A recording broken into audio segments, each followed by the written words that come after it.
Very good morning student. आज हम lecture number 6 देखेंगे, इलस्ट्रेशन नंबर 6। पहले के 4 प्रॉब्लम हमने अच्छे से किए हैं, तो 6 आराम से आप कर सकते हैं। So let's see. देखो, Sudarshan limited Saswad went into liquidation 31st March 20। Its balance sheet as on date as under. So balance sheet दी है, असेट दिए हैं, बहुत सारे इधर कैपिटल दिए हैं, पर डोंट वरी। देखो ध्यान से अगर आप पढ़ोगे तो समझ में आ जाएगा। प्रेफरेंस शेयर ये अलग है, इक्विटी शेयर यहाँ पे दो तरीके के दिए हैं, 75% पेड अप, 60% पेड अप। ठीक है, तो यहाँ पे स्टार मार्क करके रखो। So make a star mark. Then उसके बाद मॉर्गेज डिबेंचर दिया है, उनका इंटरेस्ट भी दिया है, डिबेंचर का आउटस्टैंडिंग, क्रेडिटर्स दिए हैं। Now will see the adjustment. Liquidators is entitled to remuneration 3% on asset realized including surplus from the security, 2% on the amount distributed to unsecured creditors other than the preferential creditors. Creditors include preferential creditors 37,500 and loan जो secured है 1,25,000, तो इसमें include है total। देखो total 3,62,500 है। जानबूझ के confuse किया है, लेकिन ध्यान से पढ़ो। टोटल कितना दिया है उन्होंने क्रेडिटर्स? 3,62,500। उसमें से उन्होंने कहा है कि 37,500 ये प्रेफरेंस है, मतलब पहले इन्हें पे किया जाएगा। ठीक है तो अनसिक्योर्ड, लेकिन पे पहले इन्हें किया जाएगा। उसके बाद 1,25,000 जो है वो है सिक्योर्ड क्रेडिटर्स। ठीक है, एंड बचा हुआ जो 2 लाख है, तो ऑफकोर्स ये क्या होगा? Unsecured creditors. समझ में आया? तो इन्होंने यहाँ पे जो कहा है, creditors include preferential creditors 37,500। Got it? तो वो सब हमें ध्यान से करना है। 37,500, देन मॉर्गेज जो दिया है 125, तो ये दोनों टोटल माइनस करो, बचे हुए 2 लाख सिक्योर्ड, अनसिक्योर्ड है, तो उस पे 2% देना है हमें। ठीक है, 2% on distributed to unsecured creditors other than the preferential creditors. तो मतलब प्रेफरेंस शेयर क्रेडिटर पे भी 2% नहीं देना है, इस पे तो नहीं देना है, ये तो सिक्योर्ड है, लेकिन प्रेफरेंस शेयर अनसिक्योर्ड ही कहलाता है। लेकिन आज हमें इस पे भी नहीं देना है, सिर्फ प्योरली अनसिक्योर्ड पे, मतलब 2 लाख पे देना है। वरना पहले हम लोग देखो, पहले की 2-3 प्रॉब्लम में हमने preference share creditors and unsecured creditors दोनों पे दिया है, क्योंकि both comes under unsecured creditors. Got it? Okay.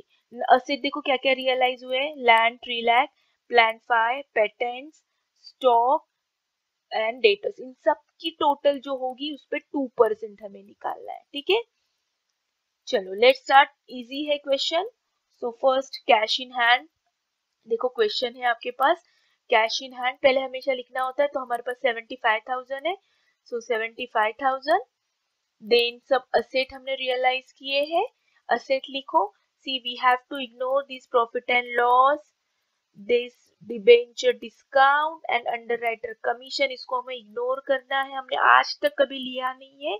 This are the fictitious asset and we never take at the time of statement of liquidators. ठीक है, so total ignore करो। Now this is balance sheet amount. अब कितने को realise हुआ है? सीधा adjustment यहाँ पे दिया है, लैंड एंड बिल्डिंग वगैरह कितने में हुआ है। ठीक है, but here we have not taken land and building. Why it is so? अब पता होना चाहिए आपको, लैंड एंड बिल्डिंग सिक्योर्ड है क्रेडिटर्स को, मॉर्गेज दिया है लैंड एंड बिल्डिंग, तो हमने यहाँ पे नहीं लिखा। देखते हैं इसमें से कितने पैसे बचते, कुछ सरप्लस आता है क्या। सो let's C. Land and building है देखो 3 लाख की, लेकिन सिक्योर्ड जो अगेंस्ट है वो सिर्फ 1,25,000 का है, तो हमने 1,25,000 पे कर दिए, तो 3 लाख में से 1,25,000 चले गए, तो भी हमारे पास बचते हैं 1,75,000। Got it? तो ये भी हमारा ही पैसा है। So that is why land and building हमने इधर मिक्स नहीं किया, हमें सेपरेट बताना हो पड़ा। तो पहले की भी प्रॉब्लम में हमने बहुत बार किया है ये। Okay, now will move to the payment side. चलो देखो आपके सामने आ गई है नोट, ये आपको भी लिखनी है कि क्या क्या पहले करना है पे। लीगल चार्जेस, तो देखो क्वेश्चन में लीगल चार्जेस दिए हैं क्या? Yes of course legal charges दिए हैं। सो लिखो legal charges 10,000। Read the question carefully, एकदम लास्ट के लाइन में उन्होंने लीगल चार्जेस दिए हैं। ठीक है, सो बुक होगा तो अच्छी बात है, वरना देखो यहाँ पे ध्यान दो, लीगल एक्सपेंसेस कितना? 10,000। ओके, 1 सेकेंड, सॉरी क्या हो गया, हाँ ठीक है।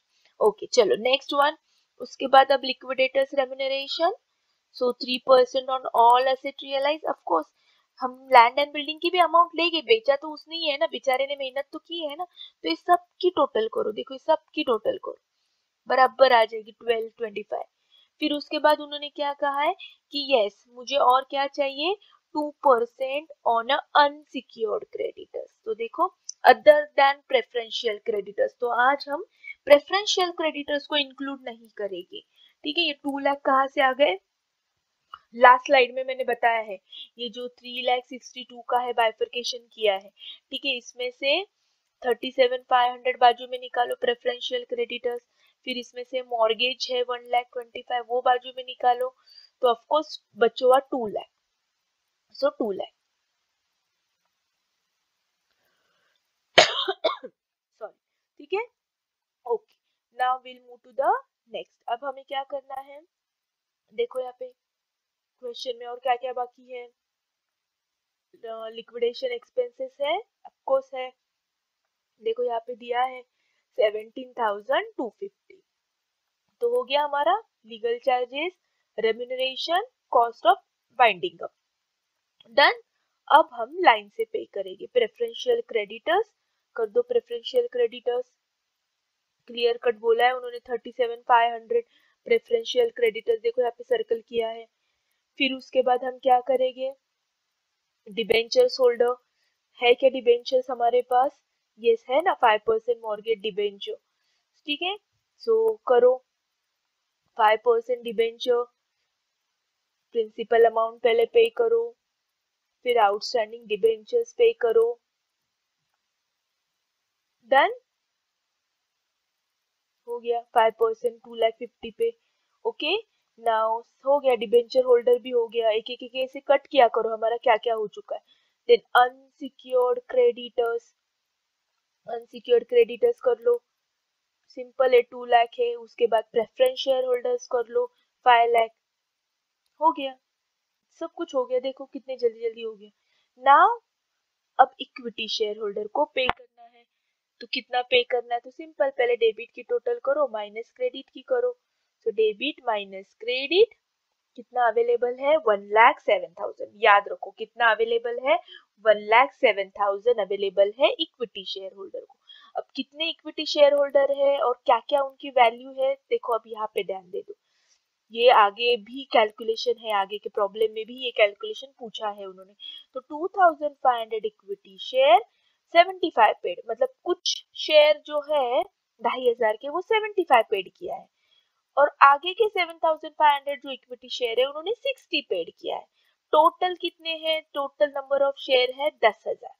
अब हमें ये डिस्ट्रीब्यूट करने, इन दोनों में डिस्ट्रीब्यूट करने हैं, कितने डिस्ट्रीब्यूट करने हैं 1,07,000, लेकिन सिंपल सी बात है झगड़े तो हो गए ना, ये वाले जो 2,500 वाले हैं उन्होंने बोला कि हमने तो 75 पेड किया है तो पहले हमको पे करो, गॉट इट। इन्होंने बोला कि हमने भी तो पे किए, ठीक है कम किए लेकिन हमने भी पे किए, हमें भी चाहिए, तो सबसे पहले हमको इनको इक्वल करना होगा। अब इक्वल कैसे करेंगे, तो पहले इन्होंने कितना पे किया एक्स्ट्रा, इन्होंने 60 पे किया, इन्होंने 75 किया, तो इन्होंने 15 रुपीज एक्स्ट्रा पे किया है। तो पहला काम हम क्या करेंगे ना, जितनी भी कैश अवेलेबल है इन 2,500 लोगों को बोलेंगे कि रुको हम आपको पहले 15 रुपए से पे करते, ठीक है। फिर अब दोनों सेम लेवल पे आ गए, अब इनके 15 रुपए हो गए, तो अब ये 60 सेम लेवल पे, ये 60 सेम लेवल पे, फिर हम बचे हुए इनमें डिस्ट्रीब्यूट करेंगे। ठीक है, नहीं समझा, कैलकुलेशन बताती हूँ, देखो ठीक है, यहाँ पे ऐसे ही लिख के रखो। अब देखो कैलकुलेशन, देखो आपके पास शेयर कैपिटल है, सो पहले हम क्या करेंगे, इन 2,500 लोगों को नंबर ऑफ इक्विटी शेयर को पहले 15 रुपए पे करेंगे, सो 15 रुपए, तो 37,500, तो पहले हम उनको पे कितना करेंगे 37,500, ठीक है।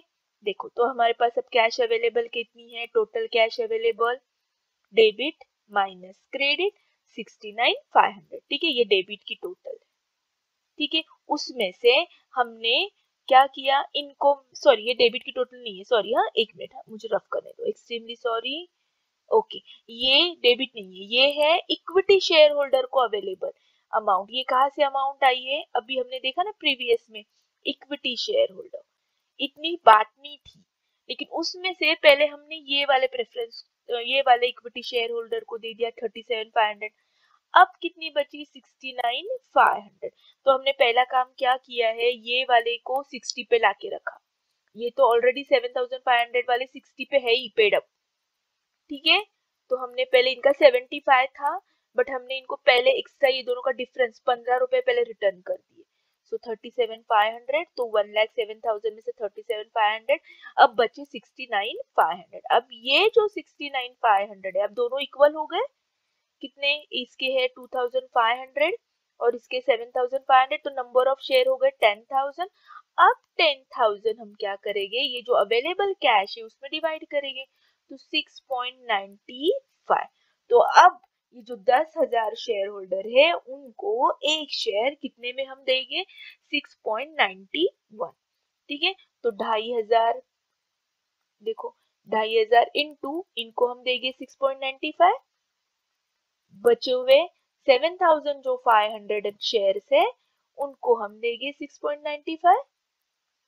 अंडरस्टूड? तो हो गया ये 69,500 डिवाइड, ठीक है। देखो मैंने यहाँ पे ठीक से लिखा है, एक minute, let me clear this. देखो अब करो, देखो तो अब कितना होगा? डन। सो देखो, तो इनको ये तो देने ही है, प्लस यहाँ पे हमने ऑलरेडी दिए हैं ये वाले भी 15 रुपए का डिफरेंस, ये वाले भी। तो पहले जो शेयर होल्डर है 2,500, उनको हम टोटल कितने देंगे? 54,875, ये पहले वाले शेयर होल्डर। और दूसरे वाले जो शेयर होल्डर है उनको हम कितने देंगे? 52,125। तो अब लिखो यहाँ पे बाइफरकेशन में, ठीक है। वन मोर थिंग, अगर आपको ये नहीं समझा, आपने ये नहीं लिखा तो भी ठीक है, थोड़े से मार्क्स जाएंगे। डायरेक्टली सिर्फ ये तो आ रहा है ना आपको, डेबिट माइनस क्रेडिट, डायरेक्ट यही लिखो। अगर ये नहीं समझता है तो लेट इट बी, ये तो लिख सकते हो ना, थोड़े से मार्क्स जाएंगे। Done, very simple. आगे की 3-4 प्रॉब्लम ऐसे ही है। नाउ क्वेश्चन नंबर 5 हो गया। 6, 7, 8, 9, 10 एंड 11, आगे के 6 प्रॉब्लम है ना, हूबहू इसकी डुप्लीकेट है। तो आई डोंट थिंक अब वो मुझे पढ़ाने की जरूरत है, थोड़ा सेल्फ स्टडी भी किया करो आप, थोड़ा ट्राई करो। Now I will directly come to the 12th one. वो पूरा अलग है क्योंकि वहां पे उन्होंने हमें कहा है डेफिशिएंसी अकाउंट बनाओ, ठीक है, एंड स्टेटमेंट ऑफ अफेयर बनाओ। अभी क्या है कैसे है तो वो चैप्टर में तब आप मैं थ्योरेटिकल पढ़ा दूंगी। तो अभी फिलहाल आपके एग्जाम, जिनकी इंटरनल एग्जाम चालू है तो उनके लिए काफी है। तो फिलहाल इतना करो, जल्द ही वो बाकी के 2 वीडियो में लेकर आऊंगी। So thank you so much, have a nice day, bye bye.